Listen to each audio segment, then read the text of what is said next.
నేను పరిశ్రమ పెడదాం అనుకున్నా, ప్రభుత్వం ప్రోత్సహిస్తుంది, అనుమతిస్తుంది, అంగీకరిస్తుంది, ప్రారంభిస్తాం.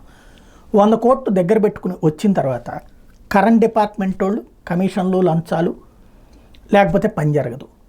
రోడ్డు వేసేటటువంటి కార్పొరేషన్ వాళ్ళు లంచాలు, వ్యవస్థ, వాళ్ళు కొన్ని అబ్జెక్షన్స్ పెడతారు. పొల్యూషన్ డిపార్ట్మెంట్, ఇట్లాగా ఒక పరిశ్రమ తేవాలనుకున్నటువంటి పారిశ్రామికవేత్తకి 1,00,000 సమస్యలు ఉంటాయి. ఇవి పరిష్కరించబడాలంటే ప్రభుత్వం ఒక విధానపరమైనటువంటి ఆలోచన చేయాలి. సమన్వయం ఉండాలి ప్రభుత్వానికి పరిశ్రమలకి మధ్యన. లోకేష్ ఇప్పుడు ఆ అడుగులు వేస్తున్నారు. మొన్న CII సదస్సులో ఇచ్చినటువంటి హామీ మేరకు కీలకమైనటువంటి అడుగులు వేపిస్తున్నారు. అంటే వాస్తవంగా పరిశ్రమల మంత్రి ఏదైతే TG భరత్ ఉన్నారు, కానీ ఇక్కడ వెనక నుండి పర్యవేక్షిస్తుందంతా కూడా లోకేష్. రాష్ట్ర ప్రభుత్వం CII భాగస్వాములతో కలిపి కన్సల్టేటివ్ ఫోరం అనేటువంటిది ఒకటి ఏర్పాటు చేస్తూ ఆర్డర్స్ ఇచ్చేశారు వెంటనే మొన్న మీటింగ్ అవగానే.